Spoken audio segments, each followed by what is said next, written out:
Sur la question d'un État, deux États, mais je vais vous inviter, je vais faire de la propagande. Eric Hazan, l'éditeur Eric Hazan, moi-même, on a publié un livre qui s'appelle Un État entre le Jourdain et la mer, et aux éditions La Fabrique, accompagné d'un petit livre, accompagné d'un DVD. Moi, la position de prendre position pour deux États ou un État, que l'association française prend une position pour deux États, un État, je ne vois pas pourquoi ne pas prendre pour 6, pour 18 États, pour 9,5 et tout. Je trouve ça autant ridicule. Je comprends très bien prendre une position pour la fin de l'occupation, qui n'est pas la fin du conflit, qui est le point de départ pour pouvoir en parler de la fin du conflit. Justement, la fin de l'occupation militaire est la condition de pouvoir parler de fin du conflit. Et si vous voulez, dans un tout petit résumé, la question des un ou deux États, et c'est justement, c'est de là que je suis parti dans cette critique dans laquelle j'entends des gens qui parlent de la Palestine et d'Israël comme si c'était deux entités. Celles-ci n'existent pas, elles existent dans les têtes de certains, c'est un wishful thinking. Dans les faits, non, dans l'ONU, il n'y a pas Palestine et Israël. Dans l'ONU, il y a Israël et des territoires occupés.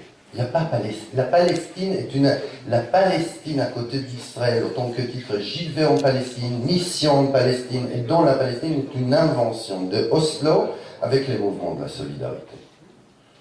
C'est-à-dire la Palestine. Pourquoi Haïfa c'est pas la Palestine, Jaffa c'est pas la Palestine?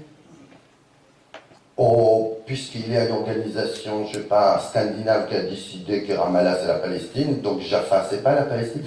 Au nom de quoi? Mais les faits, si on regarde juridiquement, une seconde, la question d'un État et deux États n'est pas une vraie question. Moi, je suis un documentariste, moi, je m'intéresse à la réalité. Il y a un État, aujourd'hui, qui a les pouvoirs sur tous les territoires. C'est lui qui décide. C'est le chef de l'autorité palestinienne, puisse décoller avec son hélicoptère ou pas, puisse se déplacer avec sa voiture. Il y a un État. Il y a un État qui règne sur les frontières extérieures, sur les ciels et sur les terres. Il y a un Parlement qui décide si les parlements, les autres parlements, comme le Parlement de Gaza ou le Parlement de Ramallah, peuvent ou pas faire quelque chose. Il y a une armée qui, au-delà de toutes les forces de sécurité, quelles qu'ils soient, il y a un État. Maintenant, un État inégalitaire, un État dans lequel il y a des différentes modalités de citoyenneté. Dans ce seul État, il y a 4,5 millions de Juifs, 4,5 millions de Palestiniens. Certains parmi ces 4,5 millions de Palestiniens, 1 million parmi eux, ont certains droits, dont les droits de vote. 3,5 millions n'ont pas les droits de vote ni les droits de circulation. Maintenant, je vous pose la question, mais je ne donnerai pas ma réponse. À partir de ces constats-là, le réalisme, c'est celui-là qui a prévu depuis 1937, c'est-à-dire celui-là qui on nous dit la solution réaliste, c'est deux États, juifs et arabes. Ça, c'est en 1937. C'était la première fois qu'on a proposé les deux États, hein, et ça fait, depuis 1937 aujourd'hui, ça fait presque 80 ans, 75 ans. Ça, c'est le réalisme. Par contre, un État, ça, c'est l'utopie. Alors que ça, c'est la réalité d'un côté. Ça. Donc je me dis, peut-être il faut commencer à inverser et penser que ce qu'on a toujours pensé comme le réalisme absolu, c'est celui-là qui, au fond, ne marche pas. Parce qu'on ne peut pas couper la Palestine en deux.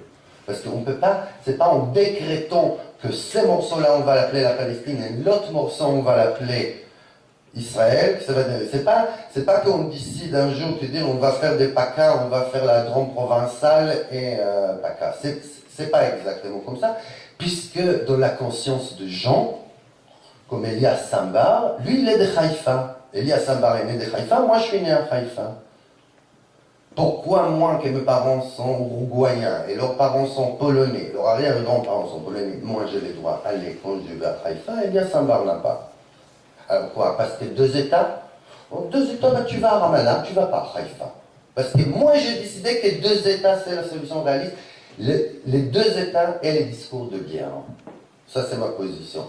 Et ça c'est la réponse par rapport à la conscience de la société israélienne.